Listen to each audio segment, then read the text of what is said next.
introduce myself. I'm Gary. I am an alternative photographer, and the reason why I have brought Wiskers here is I met Wiskers through doing an exhibition about Carl & Bell about a year and a half ago, and I had heard about Wiskers in the background of my life for about 30 odd years, and I didn't think he was a real character. I thought he was an amalgam of 2 or 3 other different people, a bit like Kaiser Soze, the Third Man, all these kind of people amalgamated. I'd heard stories, not all of them good, but all of them very, very interesting. And so I got an email from Wiskers, and it did appear to be like a reprimand that I hadn't invited him, but it was actually an introduction, and we probably met within like 2 or 3 weeks. And I have to say, he's one of the most interesting people I've ever met in my entire life. He's got such incredible stories, and I would like to introduce Wiskers now to start our #1 audience with.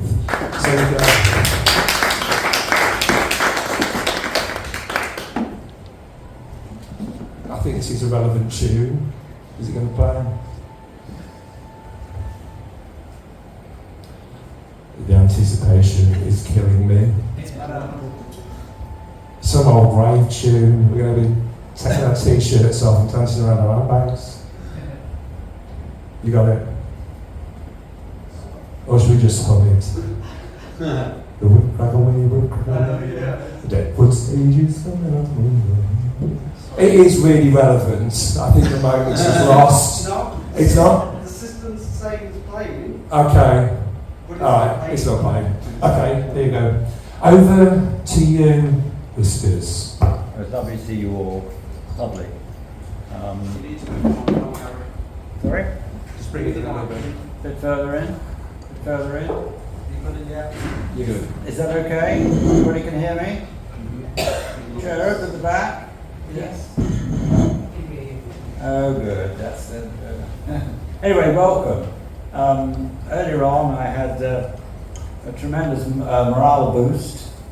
I hadn't finished the last vignette, the last story for this evening. I still wanted to play with it because the balance I didn't like. And then the phone went bing, bing, and then bing again, and then bing again, and then bing again. And there were 6 cancellations in a row. It does one's morale a lot of good. But you've all braved it here tonight. So none of you got this flu bug that's going around. Yeah. It's absolutely right. I got over it last week. It's pretty horrendous. No, I think it is quite. It wasn't diplomatic, but it's a kind of. I wanted to. This is all tryout material. Some of you would have heard some of these stories, a bit of them, but not the ones and the way they're incorporated tonight. And some of you know me rather a few years, and some of you haven't known me for very long. And it's a tryout before an audience that can ask questions. I'm going to invite you to make any comments you want to make after I've already reached each story. Some of them are 3 minutes long. The longest I think is 9. So bear with me. And here we go. There are 6 sections, and there are 2 stories, at least for each, but we'll see how well they go down and how many you get through, and how you lot feel about them, really. And the first one is,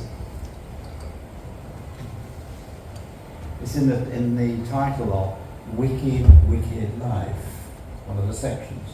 And Wicked, Wicked Life comes from my mother's avid reading of the news of the world in the late 1950s, staple of a good, respectable woman's life to do that.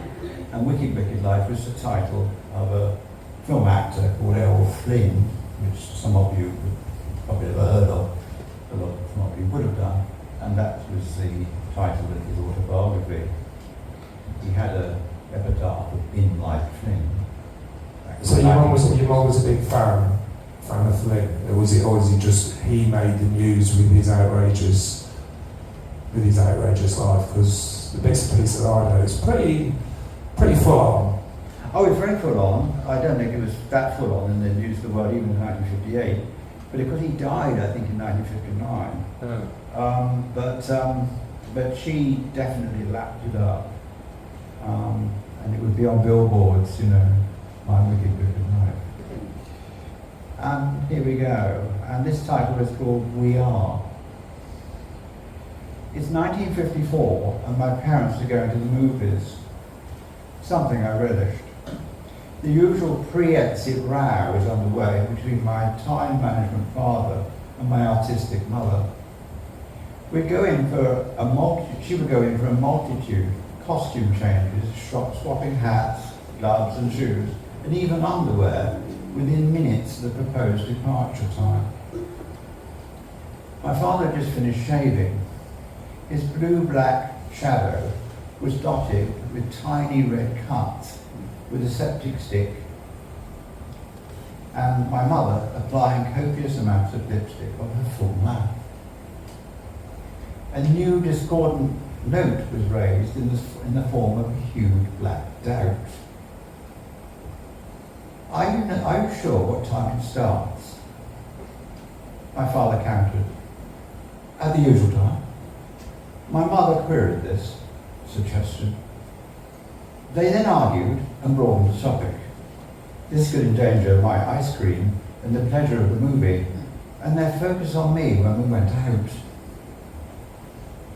The paper was mentioned, and not being able to find it. My mother had washed me to within an inch of my life and folded me into a 1950s uniform of a 5-year-old English boy. I was completely ready to begin the excursion. I thought I must diffuse the situation and find a local paper. I rummaged through the house and eventually found the paper. I ran back into the room in triumph. My father was tying his tie. My mother had changed her hat and was patting her face from powder from a compact held up in front of her. My parents stood a few feet apart, doing.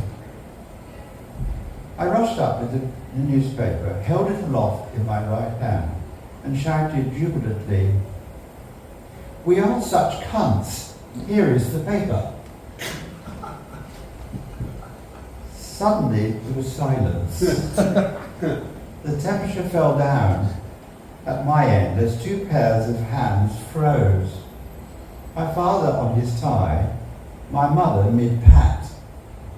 Two pairs of eyes dribbled down, and I felt like I was being peered at from the top of a well. Both parents seemed extremely tall and very remote. Everything I'd said previously had been ignored, and now I had more attention than I could cope with. My mother said, after a seeming eternity, "What did you say?" I ran my exclamation rapidly through my mind. Oh yes, something different. Where did you get that word from? But pointing an accusing powder puff at my frozen father. I had no answer, and further, I felt it might not help if I did. My mother then turned slightly to me and said, "Do you know what that word means?" I again offered no answer. My mother turned to my father. "Tell him, George." And just a nanosecond before my father's utterance, a picture came into my mind of a certain well-known anatomical feature. My eyes might have glowed in cognizance. My father said, "It's a lady's willy." My father said in stentorious tones. So now the picture had a label. The row continued on different lines. I was suddenly a separate, lonely individual in my own right. Looking back, it was a defining moment. That's a pretty strong defining moment. First time you swear in front of your parents, isn't it? I don't think I ever did it. I was far too scared to swear in front of my mother at all, but you certainly. Well, I didn't know I was going to do it. I think I was 4 years old. Yeah. 5 years old, yeah. 5 probably, but it was suddenly, my God, you know, what did I say? What's that word I used? That's a heck of a bomb to drop. Where did you learn it, Wiskers? Sorry? Where did you learn that word? I've no idea. It was just the first thing that popped into your head. The thing that's so alarming about it is I knew what it was. Yeah. That was the thing. I thought, oh yes, that's what that is. Mm. It had no significance as far as I was concerned, but I knew what it was. You know.